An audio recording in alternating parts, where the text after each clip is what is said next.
Thomas Joseph Kosinski. The battle in the Tollense Valley, also known as the Pomeranian Troy. September 14, 2022. Abstract. Much has already been written about the battle that took place 3,300 years ago in the Tollense Valley, known as the Pomeranian Troy, which, according to historians, could not have happened.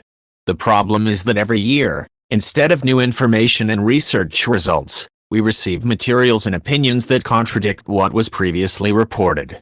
Suddenly, the Poles and Scandinavians, who were mentioned in the early reports on the discovery, disappeared.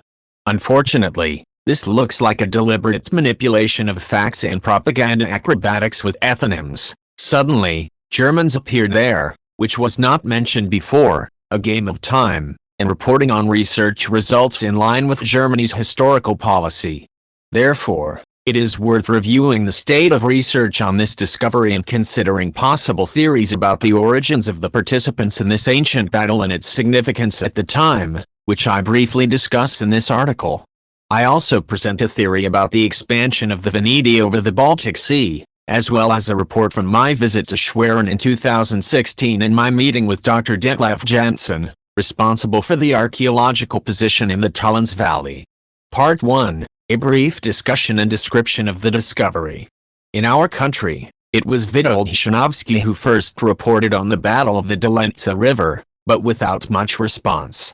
It was only Mariusz Agnosowicz's article on March 31, 2016, that popularized this topic, arousing numerous comments and interpretations. Indeed, a few days earlier, on March 24, 2016, the scientific magazine Science published an article, titled "Slaughter at the Bridge, Uncovering a Colossal Bronze Age Battle," in which Andrew Curry presented the findings from archaeological research in the Tollense Valley in western Pomerania.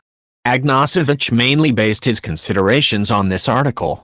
In 1996, amateur explorer Borgward accidentally found a bone with a flint point stuck in it on a bog near the Tollense, but archaeological excavations on a wider scale only began in 2007. The human remains were unearthed over a span of 2.5 kilometers along the Tollense River. Artifacts, including 40 skulls, around 13,000 bones of 140 humans and 5 horses with embedded arrowheads, preserved thanks to the marshy ground, remain a mystery, and researchers are speculating about who fought there, how the battle unfolded, and who emerged victorious. Much indicates that they were the Praslevs from the Lusatian culture. However, most German historians still do not entertain this idea, believing that the Lusatians had a Germanic origin or that the participants in this battle were exclusively representatives of the Nordic Bronze Age culture. It is worth noting that the Slavic name for the Tollense River is Dolenca, alternatively Dolanica, Dolinca, Dolnica, Dolina, Dolinka. It is often incorrectly reconstructed in Polish as Tolentia, from its current German version, Tollense, or Dolentia, from Dolenga, effort, as its name simply comes from the word valley, through which it flows. The Slavic tribe lived in the Tollense Valley was probably called the Dolenci, from Polish Dolina, valley, in English, Dolences, what means that they simply were inhabitants of that valley, lived there. The entire area of the river basin, in present-day Mecklenburg, was called the Dolences Hollow, and the lake located there, the Sea of Dolensee, in German, Tollense. The alternation of T equals D in German is the norm. It is enough to quote the name Thietmar, also written as Dietmar. The time of the battle dating back to around 1300 year before Christ was determined by radiocarbon dating based on artifacts found there. The site of the discovery is located about 80 kilometers from the current Polish-German border in the direction of Świnoujście city. In 1996, an amateur explorer discovered the first traces of a great battle from 3,300 years ago, about which historiography is silent, indicating that it cannot be relied upon too much. According to the official version of history, this region of Europe was supposed to remain outside the centers of civilization at that time, and the local, rather primitive population mainly engaged in agriculture. Suddenly, it turned out that archaeologists, based on the first studies from this site, claim that the largest ancient battle in this part of Pomerania could have taken place, which Danish archaeologist Professor Helle van Gild from Aarhus University compares to the Battle of Troy, circa 1200 before Christ, associated with the Hisarlik Hill in present-day Turkey. This battle is also compared to the War of Kadesh, modern-day Syria, in 1274 before Christ on the Orontes River between the Egyptians under Ramses II and the Hittites, but more bones and artifacts were found at the Tollense than there. Interestingly, the later famous Ritra, where the Prilvitz idols described earlier are said to originate from, is also located by Lake of Tollenses, which certainly testifies to the uniqueness of these areas. In 2013, thanks to geomagnetic surveys of the area, a causeway was discovered on the Tollense, dating back to around 1900 before Christ. It is 120 meters long and served as a crossing over the river. It was built with layers of wooden logs covered with sand and reinforced with vertical posts driven into the ground. The causeway was maintained in working order for centuries by the local population due to the frequently used trail leading to it, ensuring a safe passage over the water and marshy terrain. This unique bridge existed at least until the time of that battle, around 1250 before Christ. The invaders, who were stopped by the locals, most likely tried to cross through it. According to archaeologist Christian Christensen, the battle took place during a time of significant upheaval from the Mediterranean to the Baltic. Around this time, the Mycenaean civilization of ancient Greece collapsed, while the Sea Peoples, who devastated the Hittites, were defeated in ancient Egypt. Soon after the battle in the Tollense Valley, scattered individual farms in northern Europe were replaced by concentrated and heavily fortified settlements. Defensive settlements were already built in the early Bronze Age, as evidenced by the settlement in Bruszczywo in southwestern Wielkopolska, Great Poland region, which predates even the Battle of the Tollense. Such fortifications were not built without reason and may indicate that raids on a smaller or larger scale had already occurred in these areas in the second millennium before Christ. However, the vision of a small settlement of peaceful agricultural and pastoral people in the Baltic lands in this period is disrupted by further discoveries, such as those from the Tollense. Some believe that the mobilization of such significant forces for this type of war indicates the existence of a large political organization in these areas. Others believe that there may have been only occasional self-organization of local tribes in the face of danger. Preliminary DNA analysis of the Tenth of the Fallen, conducted by a German-Danish team, revealed genetic material most similar to people from southern Europe, probably the invaders, Poland, local defenders, and Scandinavia, possible mercenaries from one of the conflict sides. In an article in Science in 2016, it was clearly written that DNA from the fallen teeth suggests that some warriors are related to modern inhabitants of southern Europe and other people living in present-day Poland and Scandinavia. This was confirmed in a statement to the media by German archaeogeneticist Joachim Berger from the University of Mainz. Therefore, in the first, spontaneous and unpoliticized version of publishing research results, there were no Celts or any Germans, unless we consider Scandinavians Normans as such. There are no historical references to this battle, which means that approaching the subject based on the source method, it did not take place. This puts historians at a loss. However, we recall the considerations of Vincenti Cadlubec, discredited by these same historians, who in his Historia Polonica describes the history of ancient Poles fighting against Danes in italics. The Battle of the Tollense, although it took place much earlier before Rome was founded or the Scandinavians organized themselves in the north, shows a similar line of division of influences between the same peoples that lasted for centuries. The Italo-Celtic population qualifies for one linguistic and cultural group. Scandinavians are also associated with Germans, although the concept of Germania has more of a geographic political character than an ethnic one and also includes the Wendish Slavic substrate. It is extremely important that researchers do not claim that some warriors came from the lands of present-day Poland, but they revealed that the participants in the Battle of the Tollense had DNA similar to modern Poles. This means that the supposedly primitive Slavs did not appear between the Oder and Elbe rivers only in the 6th or 7th century, displacing the so-called civilized Germans from there. No remains of the ancestors of modern Germans were found at the Tollense, but, As noted, undoubtedly the forefathers of today's Poles fought there.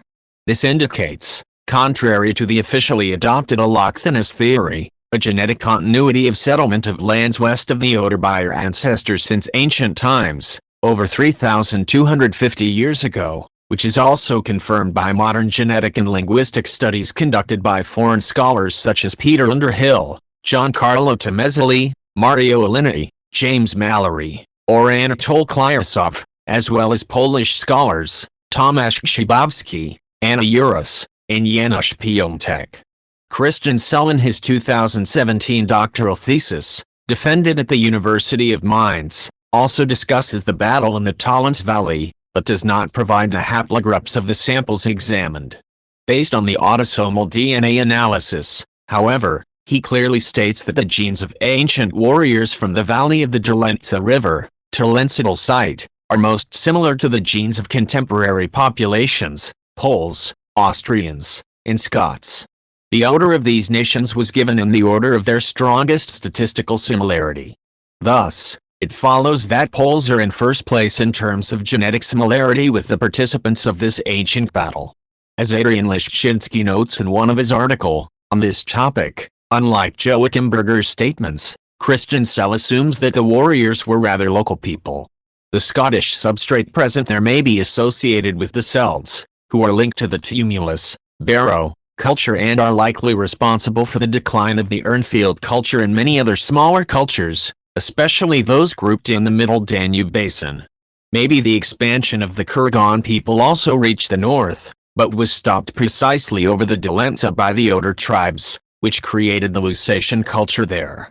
Czeslaw Balczynski, on the other hand, assumes that perhaps these were internal settlements of the Proto-Slavic population and a war between the Lusatians and Modulans, among whom were Celts, the establishment of the rule of the Modulans, who were later called by the Greeks Modulanes, mound near Krakow, where the Wanda Mound and Magillany near Krakow, several kilometers south of the Krak Mound and Kirkushevitz with the mound of the so-called son of Krak, over other Slavs.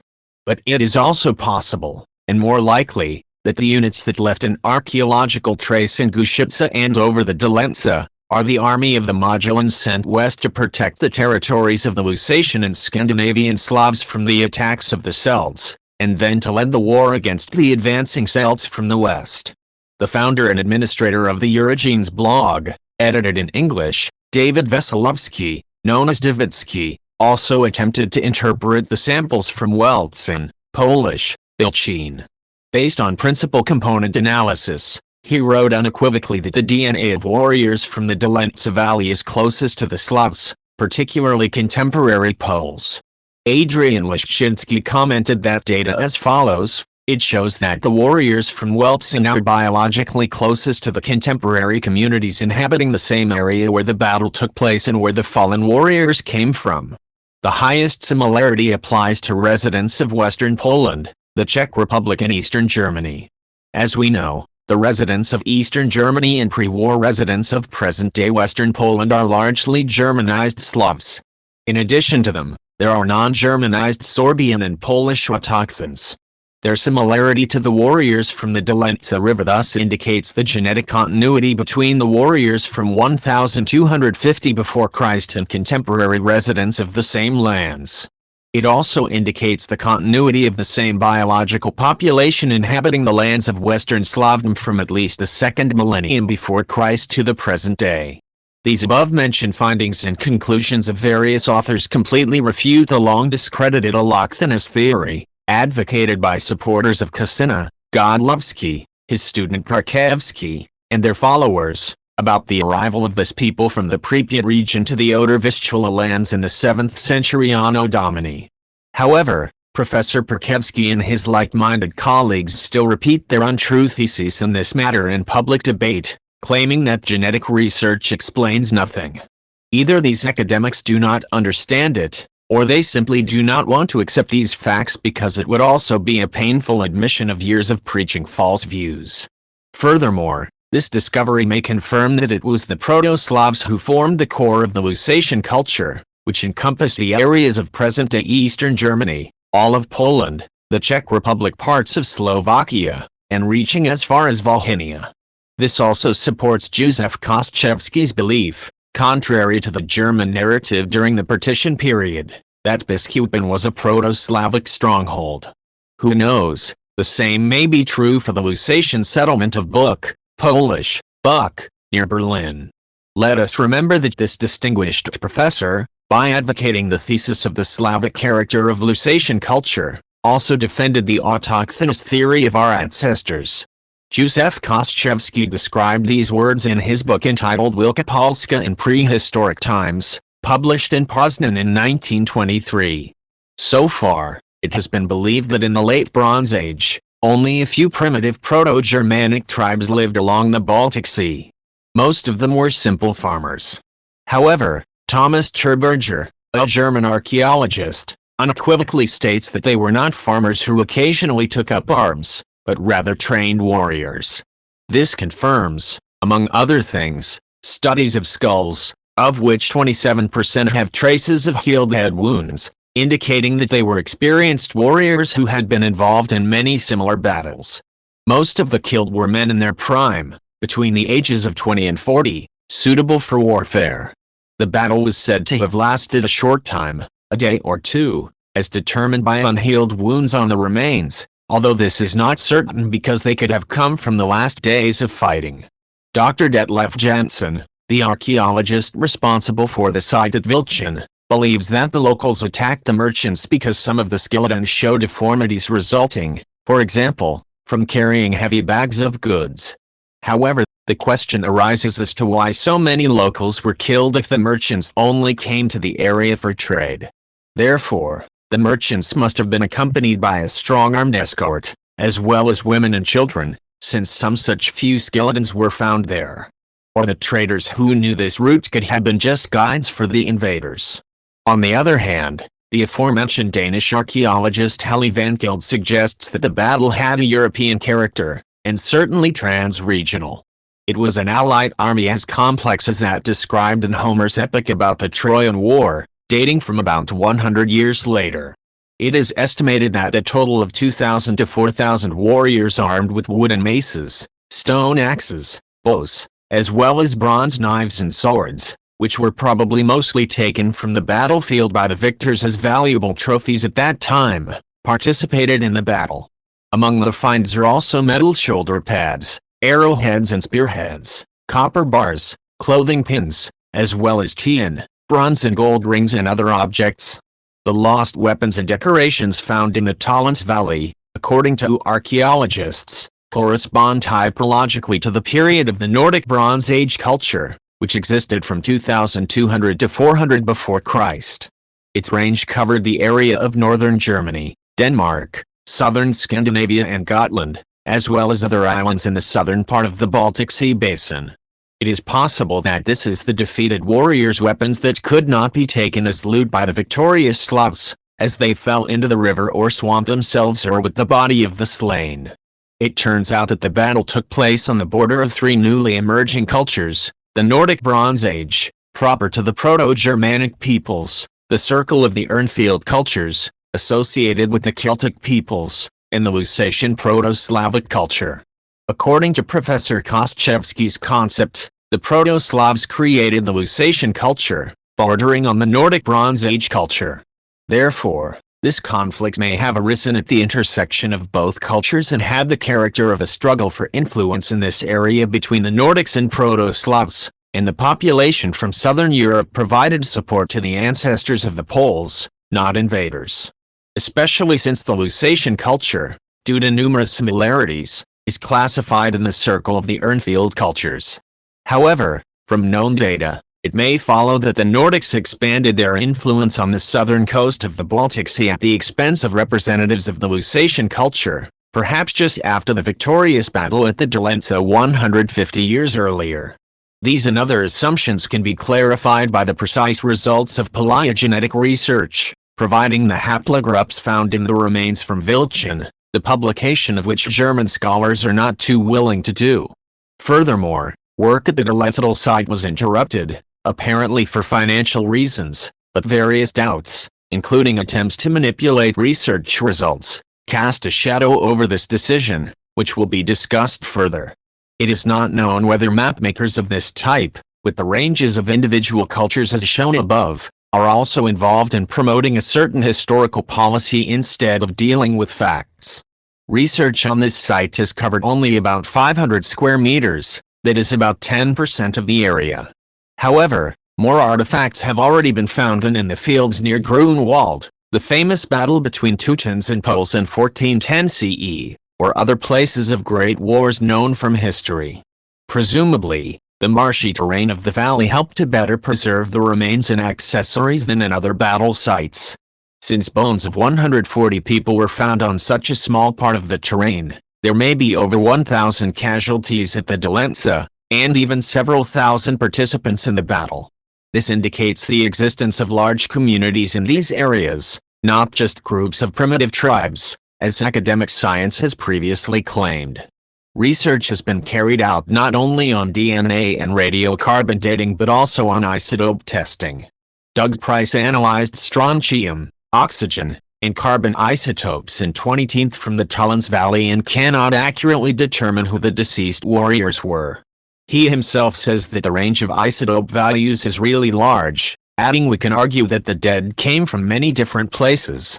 After some organization of these studies, their results indicate that we are dealing with two groups, one local and the other consisting of immigrants from Western or Southern Germany, the Czech Republic or Denmark.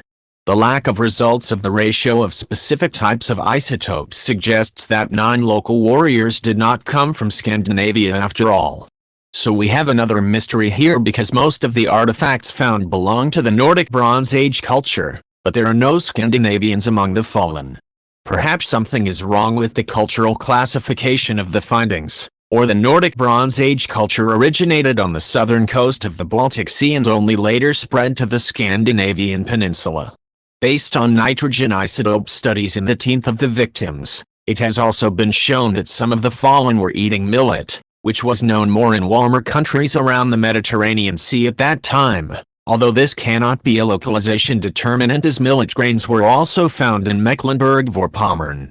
In any case, according to Andrew Curry's opinion, based on what has been established so far, the implications will be dramatic, meaning that the history of Europe in this period will have to be rewritten.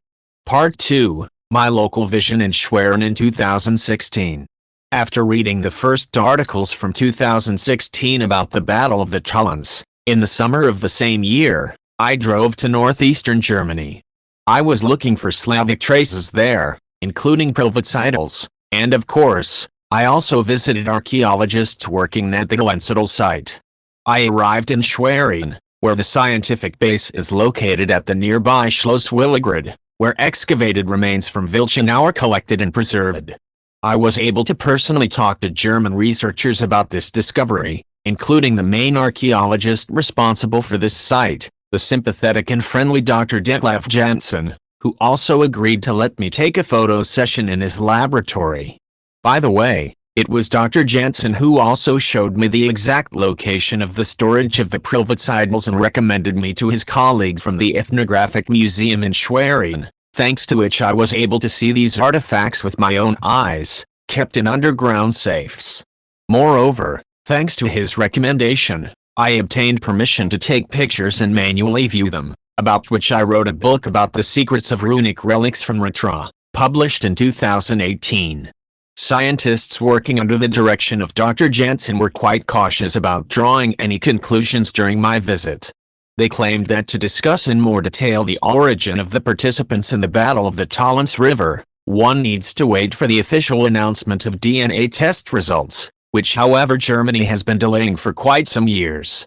These results can turn the academic version of history upside down if they are not distorted, and it is possible that geneticists and archaeologists are not working on it for so long, but rather propaganda specialists, called historical policy experts. Dr. Janssen also complained to me that they wanted to take away his grants for this research. He was interested in any financial support, also from Poland. He didn't want to say anything about genetic material because he claimed he was not a geneticist. He also didn't understand why no Polish institutions or scientists want to participate in archaeological work at this site. As we know, in the case of similar discoveries in Poland, there is practically always an international team. From what he told me, I was the only person from Poland who was interested in this discovery and contacted him about it. As it later turned out, the work was soon suspended under the pretext of a lack of financial resources. Part 3. New interpretations of research results. The last theories of German archaeologists studying the Weltzen site speak of two groups, a local, North Germanic one, where the previously mentioned Poles and Scandinavians disappeared, and a second, likely incoming group from the area of present-day Czechia, so not from a distant southern region. What is very disturbing in German media reports on the battle in the Tollense Valley is that there has been no talk of the 2016 revelations for some time now. The Scandinavians have been turned into North Germans, and the discovery is said to prove that they already lived in these areas 1,500 years before Christ. No one officially mentions the ancestors of Poles and peoples from southern Europe anymore. For example, the results of phenotypic studies, physical characteristics such as skin color, hair, eye shape, face shape, and teeth, were published, where only Germanic warriors from the Tollense Valley were mercilessly mentioned. Even National Geographic, citing Berger's isotope research results, writes about the participation of local people in this battle, that is North Germans and invaders from Bohemia. Berger emphasizes this time that he does not see homogeneously different groups, and it seems that the battle was fought between peoples from the same genetic group, but he does not specify which one. According to him, this is not particularly spectacular, as the original thesis claimed, but rather boring, but there is nothing to be done about it. If we assume that the term Northern Germans refers to the Latches with haplogroup R101, and to a lesser extent, the Old Europeans, with haplogroup I2, and the people from Bohemia are the Wends, who may have previously inhabited these regions, it may turn out that the Latches and Wends have common genetic roots. Then, we could assume that the Anatoi were one of the Sarmatian tribes. Herodotus wrote that they originated from the Scythians, but it could be considered a more geographical and political designation, alliance of various steppe peoples, including representatives of R1 and R1b, rather than an ethnic one. Similarly, the term Germans includes Teutonic, Wendish Slavic, Sarmatian, and partly Celtic peoples. There is much evidence that the Sarmatians, considered a branch of the Scythians and often confused with them, had the R101 haplogroup, while the Sakas, Scythians proper, had R1b. The Saxons and Goths may have come from the Sakas, and the Vandals from the Sarmatians, for example. Recently, a bronze sword and a nomadic cemetery, possibly Scythian, were discovered in Gusica in the Lubusz voivodeship, about 200 kilometers southeast of Mecklenburg. The graves found there are about 400 years older than Tollense, which may confirm that peoples from eastern Eurasia were already arriving in these territories between 1700 and 1500 before Christ. However, these were not great migrations or invasions, as there is no archaeological evidence for that. The bronze objects found in these lands, such as those in Brody, also in Lubusz, are mainly of local origin. The name Brody itself testifies to the existence of a crossing over the river, Polish, Brud, means ford, whose unregulated bed, changing current, and numerous backwaters and riverside swamps made it difficult for the Lusatians to move around. Therefore, such places had great strategic importance. The later settlement in nearby Lubusz played a similar logistical role, defending the ford on the Oder, as did the aforementioned bridge over the Tollense. The problem is that archaeologists have not yet found any major settlements from this period in the vicinity of Vilchin. Perhaps they are still waiting to be discovered, or the defense of this route was not yet necessary at that time, and people only occasionally went there from small villages scattered irregularly in this area to repair dikes. In any case, the presence of a genotype similar to contemporary Poles in the 13th century before Christ on across the Oder is a tough nut to crack for academics who often try to turn these Proto-Slavs into Germans, that is by default, the descendants of Germans, not Poles. Such manipulation of facts in science is nothing new, especially in the Philo-Germanic-leaning discipline. According to estimates from genetic blogs, in both main component analyses, PCAs, Those killed at the Tollense grouped similarly to what was reported in the first communication in 2016, 8 with Slavs and Germans, 1 with Balts, and 2 with Southern Europe. Maciej Bogdanovich describes this in his article. He is wondering, it is unclear what the term Germans means in this case in terms of population genetics. In the period of over 1,000 years before Christ, there could have been no Germans in today's sense. According to Frederick Cortlandt, the beginning of the Germanic ethnogenesis is the time around the turn of the eras, that is, the millennium after the Battle of the Tollense, around 1250 year before Christ. According to the findings of the same linguist, in the second millennium before Christ, we have only 2 branches of Indo-European in Europe, the Italo-Celtic and the Balto-Slavic. The common ethnic group for both was named Venetic, which can be associated archaeologically and genetically with the Central European corded-ware culture, predominance of haplogroup R1a, but also significant participation of I2a, as well as locally R1b. Today, the first of these language groups strongly correlates with the Malay haplogroup R1b, while the second with R1 and I2a. Of course, both ethnic groups also have smaller Malay components in their genetic pools, with the Balto-Slavic group being more diverse.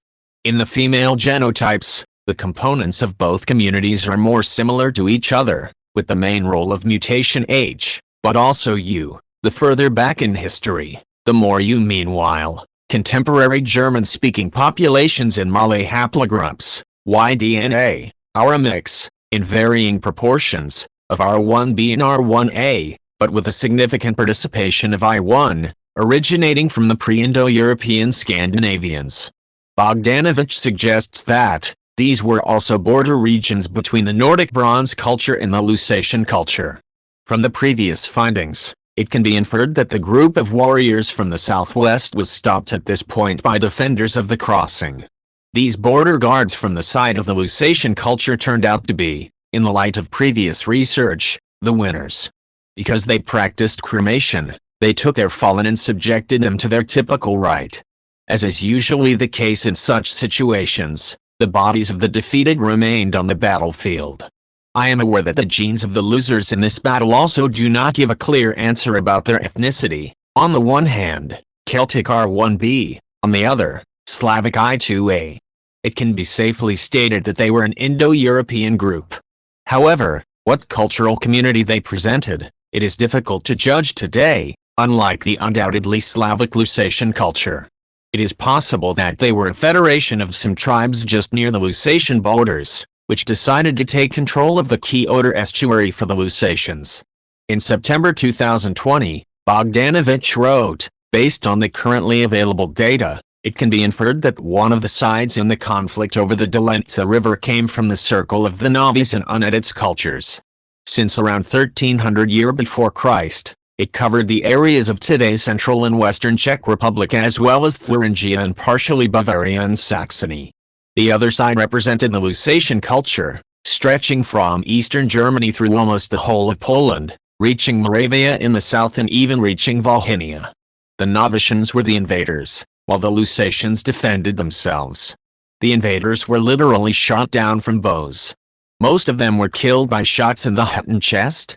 At the beginning of the battle, dozens of attacking warriors, hit by arrows, fell into the water while trying to cross the passage.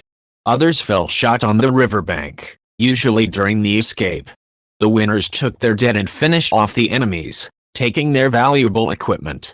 The whole battle was supposed to last 1 day. It was initiated by the attack of the invaders from the west on a several hundred-meter bridge. The strike was stopped and the attackers decided to cross the river elsewhere. The next stage of the clash, more downstream, was already dominated by archers, as evidenced by numerous arrowheads found just below the crossing. Attempts to cross the river elsewhere failed due to fierce defense or difficult natural conditions, deep current or swampy shore. Some warriors were killed in the river, and others were thrown into it after death. The last phase of the battle took place on the Cone of Inflow, archaeological site Weltzen 20. The harder ground caused the fight to be fought in close combat using wooden sticks and clubs, as well as bronze swords and daggers. However, the archers continued to shoot in the fighters. Their victims were mainly those who fled from the battlefield, as evidenced by many wounds from arrows shot from behind. It's possible that the battle ended in a final defeat and massacre of the invaders. There may have been 10,000 fighters on both sides, but the number is usually estimated to be half as much, with a death toll of up to 50% of the warriors, primarily on the attacker's side. It can be assumed that the army from the copper-rich Rudava region attempted to capture the part leading to the mouth of the Oder to take control of this branch of the Amber Road.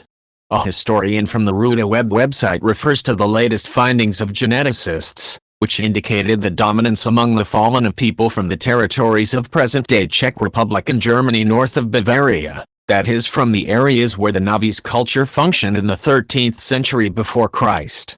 The co-occurrence of the Malay haplogroups I2 and R1b among the fallen should not be surprising, as they have been noted in this area since the 3rd millennium before Christ, and the combination of R1b with I2 around the Middle Danube was confirmed in the Lipensky culture, Vlasac site, at the end of the 8th millennium before Christ.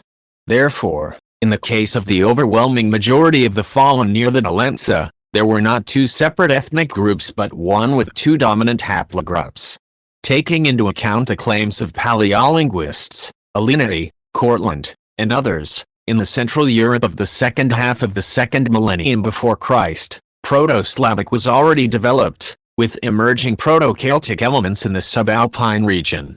The origin of the warriors from the Tollense from Scandinavia has been excluded by an isotope analysis.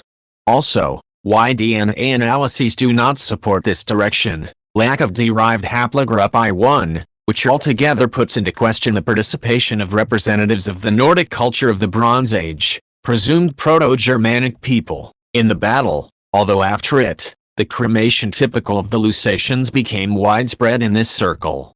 This suggests the expansion of the ideology of the winners from the Tollense into the nearest cultural environment.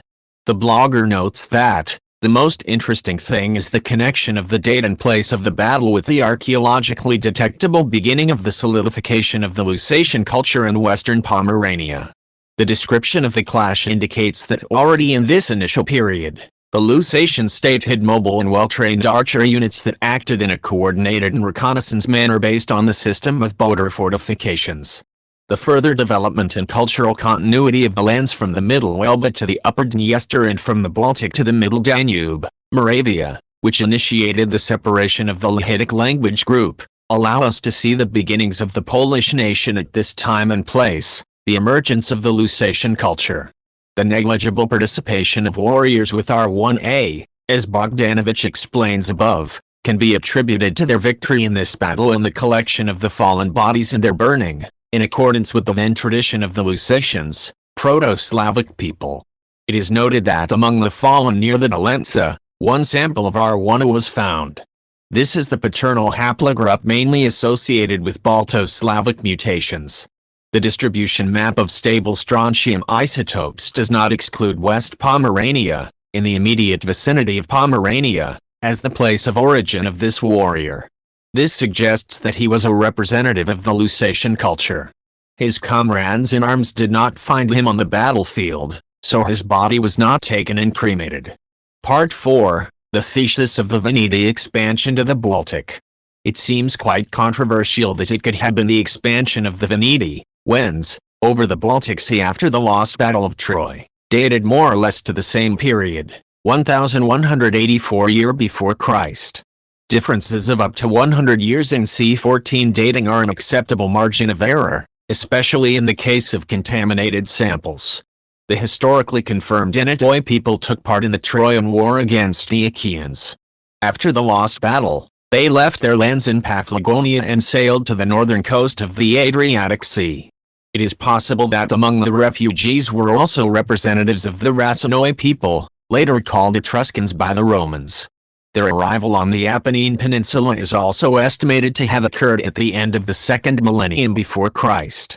Polish chronicler, Marcin Bielski, considered the Hunidi to be a Sarmatian people. This is also attested by Diodorus Siculus, writing that the people of Paphlagonia conquered wide fields in the north and were called Sarmatians. Telemachus Stella also understood this, writing about the beginning of nations, when he says, and the Hanidi came out from the Black Sea, and going further, they filled a large part of the northern lands in Europe, and they still hold those lands, like Ruthenia, etc. He calls all these people Hanidi, which today in our Polish language speak. Philip Melanchthon writes, the tribe of Hanidi, it is clear, bordered on Phrygia, and then this country was named Paphlagonia after Paphlagon, the son of Phineus, and this people was made famous by Homer and Herodotus. Then Ptolemy said that the Hanidi are the largest tribe of Sarmatians, which, after the fall of Troy, scattered widely, now occupying Poland, Ruthenia, and great regions from the Vistula to the Oder and the Elbe. The Veneti, also known as the Anidi, who lived along the Adriatic Sea, were called the Vendi in Slavic languages. The name Veneti may come from the Latin word venetus, meaning blue, possibly due to the color of their eyes. Scientists confirm their cultural connections with the Etruscans. Face urns from the Baltic region resemble Etruscan art. The similarity between the names Prussians and Etruscans is also likely not a coincidence. It is possible that the Veneti, also known as the Wends, contributed to the development of the Slavic ethnic group through intermixing with the local population that they had conquered. The Etruscans who accompanied them may have also given rise to the Baltic Prussians and perhaps later to the Russians. The Lithuanians, who may have originated from a Veneti Prussian base, have long claimed that their ancestors founded Rome and that the endings of their words and surnames with as, is, and os are ancient remnants. Tadeusz Miller wrote in his 2000 work that the Veneti, Wends, created a powerful empire stretching from the Bay of Biscay to the Berezina River. Genetic research is currently being conducted on the Adriatic Veneti, which could shed a great deal of light on this issue, as Maciej Bogdanovich writes in an article titled Venice Seeks Slavic Roots from July 1, 2016. Italian scholar Dr. Piero Favero is leading a project called Your Venetic Origins, which aims to determine the genetic origins of the inhabitants of the Aganian region of Venice. Many Italian scientists now believe that the links between the Adriatic Veneti and the Baltic Wends should be taken seriously, and that the expansion of this people extended even to Gaul, Armorica, and the British Isles, where they controlled the production of tea in Wales. Importantly, Favero also links the ancient Veneti with the Lusatian culture. He argues that Lusatian culture is the most specific form of the primitive Venetic population, and the problem is finding correlations between subgroups related to R1A to Z92 and other subgroups of R1A in the Lusatian culture between 1300 and 500 before Christ. Doubts in this matter are not shared by such linguists as François Bader, Sorbonne University, and Jadranka Gvozdanovic, University of Heidelberg, who demonstrate the cultural unity of ancient peoples called Veneti, settled in the area of the Baltic Sea, as well as on the coasts of the Atlantic and Adriatic. Genetic studies of haplotypes in these populations also confirm their common origin, as Maciej Bogdanovich writes in his article. It appears that the Battle of the Tollense was not just about capturing the embankment on that river, which provided a safe crossing, but also about taking control of the famous deposits of amber, tin, and copper, which were highly valued in the world at that time. The Amber Road, enabling trade in the divine stone worth several slaves in Rome, found also, not long before the battle near the Tollense, in the tomb of Tutankhamun, 1333 to 1324 year before Christ, was only one of the goals of the Wends expansion to the north. The tin, Polish, cyna, from which another Polish word cena, price, comes, deposits in the Rudowy Mountains and nearby copper mines were also very valuable exploitation areas. Copper plus tin equals bronze. After winning the battle at the Tollense, the Wends took over the entire southern coast of the Baltic, establishing numerous trading outposts there. The main port was probably Volyn, where Triglav, the Trojan, was worshipped. We should to know that Troy in Slavic means tree, Polish, G, and meaning and pronunciation of this word is similar to English, 3. It is worth noting that the Homer also calls Troy Vilion, or Ilion. The Koril, bright, is also found in the name Illyria, which is considered by some to be the ancestral lands of the Proto-Slavs, like Pannonia, Vindelicia, Rhaetia, Naricum, or Carinthia.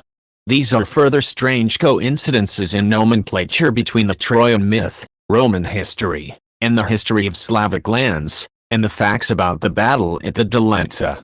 There are, however, many more of them. Trojan lands were called pagan lands throughout Central Europe, from Ruthenia, the tale of Igor's campaign, through the Balkans to Pomerania. The pagan times were also called the Trojan Ages. In the Russian Chronicle, there is also mention of the Trojan Road. In the Bosnian tradition, Trojan was called the emperor of all people and cattle, which resembles the image of Veles, Volos, known as such among the Eastern Slavs. In Serbian and Bosnian folktales, he appears as a rich emperor who lives on a princely mountain in the Trojan fortress. It is no coincidence that the highest peak in Slovenia is named Triglav in honor of the powerful Trojan, the god of three worlds, Pravia, Navia, Javia. In West Pomerania, there is a town called Chigluv, English, Three Heads, which was called Troyanovo until 1946, which is actually one of many examples of identifying Triglav with Trojan.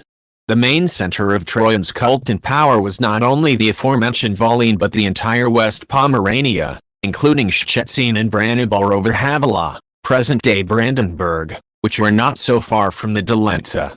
An interesting article on the Salon 24 portal suggests that the strength of Trojan and their main center, Villian, that is Volhyne, was based on extensive trade contacts, control of key resources, and trade routes between the north and the south.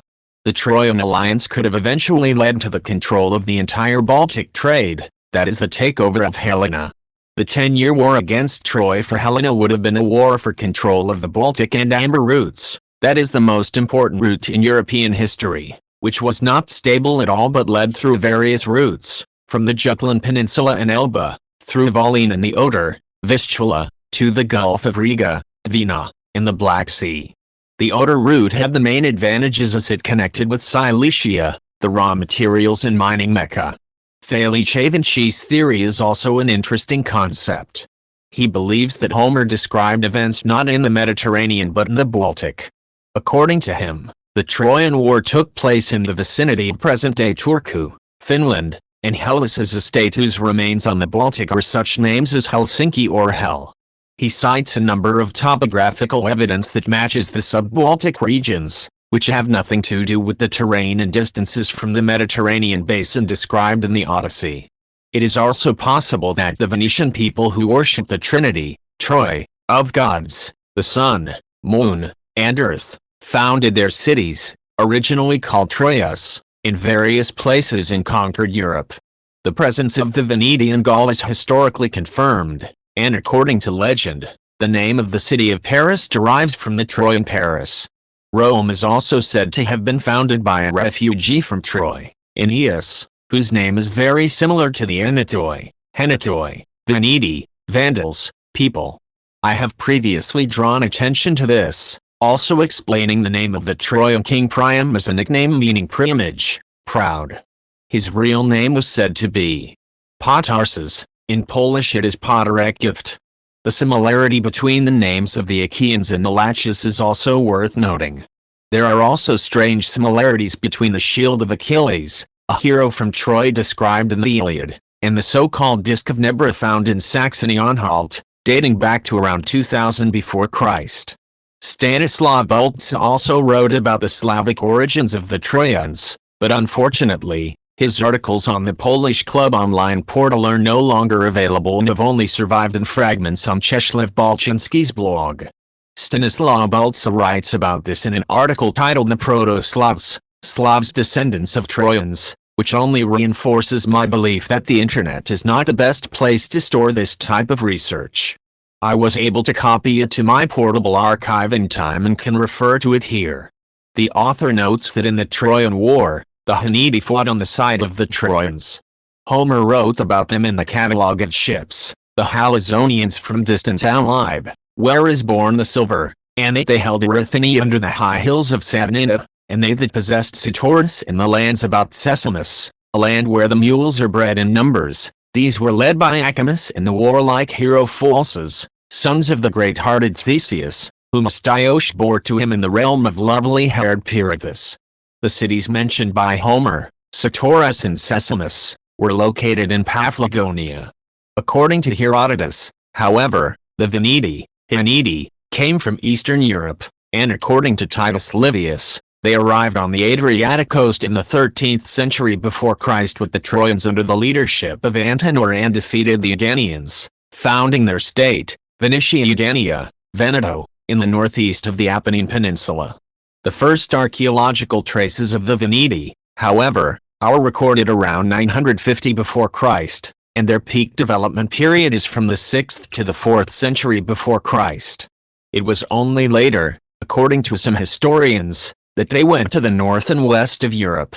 Similarly, Balza writes, after the Trojan War, Aeneas and Antenor with the Trojan people in the Veneti left Troy and, circumnavigating the Black Sea through Thrace and Macedonia, came to the area of northern Italy, and later some of them reached the north as far as the Baltic Sea. However, while Aeneas is considered the legendary progenitor of the Romans, Antenor, who was an advisor to King Priam, is considered the ancestor of the Veneti, and from him comes the Old Polish word antenat, ancestor. According to Balza, the Romans are not descendants of the Trojans, but the Veneti, Vends are. One can also add the Vandals, whom many ancient authors linked to the Veneti, Slavs. For example, in the commentary to Virgil's Aeneid, Maurus Servius Honorius points to the connection between the Veneti people and the Vandalici. Also, according to him, the thesis about the Trojan origin of the Franks is false. This would fit with my thesis about the participation of Slavic Veneti, as descendants of the Trojans, in the Battle of the Tollense, if we assume that their migration to the Baltic lands occurred much earlier than historians suggest. Similarly, the controversial theory of Felice Vinci about the location of the Trojan battle on the Baltic coast would make sense if it were located not under Turku but rather in the vicinity of the mouth of the Oder. However, in the myth of Troy, the Achaeans win, not the Veneti who were assumed to be the locals by default. It is possible that Homer was a royal propagandist and turned the fortunes of the battle in favor of the Achaeans, Slavs in his description. It is also possible that he drew these stories from merchants traveling along the Amber route from north to south, and the knowledge of the relationship between the Adriatic Veneti and the Baltic Veneti allowed him to treat them as an ancient Greek myth. We know that the Trojan War lasted 10 years. It is also possible that the Veneti lost one battle but won the whole long war. So maybe after losing the skirmish, the Veneti used some trickery, on the scale of the Trojan horse, to change the balance of power and perhaps conquer Volane, Troy. From historical sources, we know that in the Triglav, Trojan, temple in Szczecin, a black horse was kept, which was also a cult animal for the Trojans. Therefore, we have a series of topographic, climatic, nomenclature, cultic, and temporal similarities between Homer's Troy and Volane in the nearby battle on the Tollense River. It is possible that the Wends had already gained control over the deposits in the Czech Sudetes before the battle and therefore may have been a people from southern Europe. After occupying such valuable and rich natural areas, their next goal may have been to take over control of the Amber Road, which required a push to the north. Balza accepts Snorri Sturluson's claim that the Scandinavians also came from Troy, called Asgard in the Edda. As we know from Nordic sagas, they speak first of the war between the Aesir and the Vanir, Wends, but later, there is an alliance between them. This may, in turn, refer to information from geneticists that the ancestors of modern Poles, Latches, Wends, and Scandinavians, Danes, participated in the battle on the Tollense River, perhaps against the Italo-Celts. However, if the Slavic haplotype I2 was recognized as the one linked in the first communication with the population from southern Europe, and R1A with the ancestors of the Poles and R1B mixed with I1A with the Scandinavians, or rather Scots, according to Christian Cell, we are left with a considerable genetic mishmash that can be interpreted differently. We need a lot more details to reliably analyze this topic in terms of the presence of Malay, Y DNA, and female, MNA, haplogroups, dominant and individual ethnic groups, also forming clusters due to linguistic similarities. It is worth knowing that Iranian chroniclers regarded the so-called Norman merchants as one of the Slavic tribes which Balza corrects, explaining that the Slavs and Normans had common ancestors, namely the Paphlagonians, later Veneti, and Trojans. However, this fits into the thesis of Mikhail Lomonosov that the Varangians came from Prussia, not Scandinavia. So perhaps they were the Palabian Wagrians, who, together with the Rugians, ruled the southern coast of the Baltic Sea. A detailed report with a thorough analysis of the genotypes found in the remains discovered at the Tollense, provided it is not manipulated by the Germans, should answer many questions. For now, scientists say little about the haplogroups of the participants in this battle, as if it were a taboo topic. Unfortunately, after the first spontaneous communications in science in 2016, we already see a change in the narrative on this issue, and on the Eurogenes website, commentators cite cases of facts of detecting R1 in samples from the Tollense being omitted or called into question in official DNA studies, which are commonly attributed to the Slavs. Poles have 60% of the haplogroup R1am417, and Sorbs, 65%. It seems as if Germans are ashamed of their possible Slavic roots, or want to silence the Slavs' participation in this battle. Summary. It has been a quarter of a century since the discovery of the first traces of the Battle of the Tollense River. The report monitoring the work on this discovery was supposed to be released in 2019, but so far we have only received a few messages and articles. Ultimately, as we know, work at the Tollense site was interrupted. It is also worth asking, why are Polish archaeologists not interested in such a sensational find? On several historical discussion groups, individuals identifying themselves as archaeologists, as it turned out, had not even heard of this discovery in 2017 and asked for links to the article in Science because they thought it was some kind of hoax.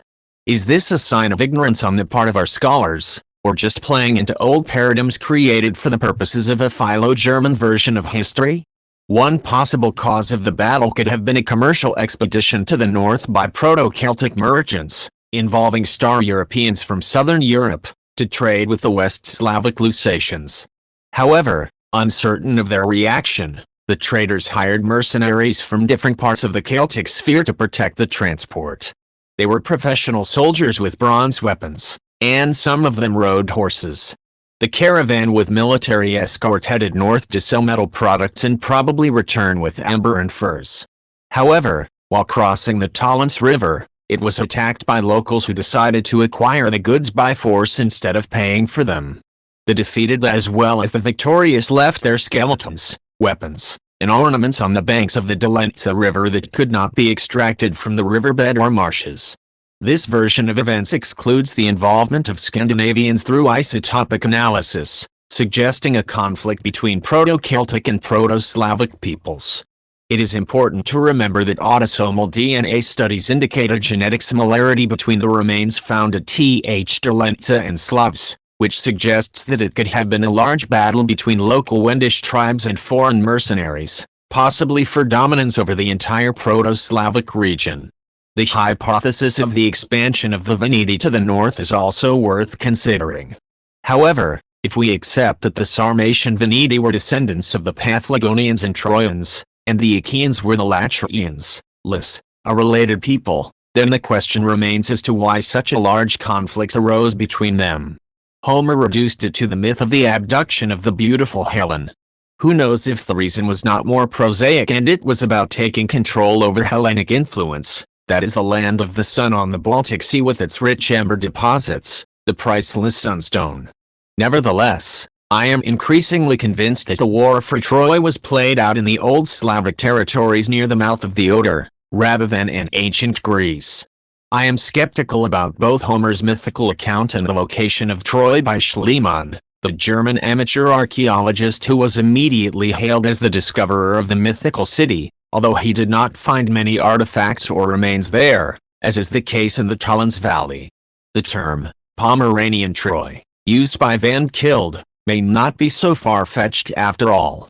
Moreover, as we can see, there are many indications that Troy was actually located on the Baltic Sea, as claimed by Felice Vinci.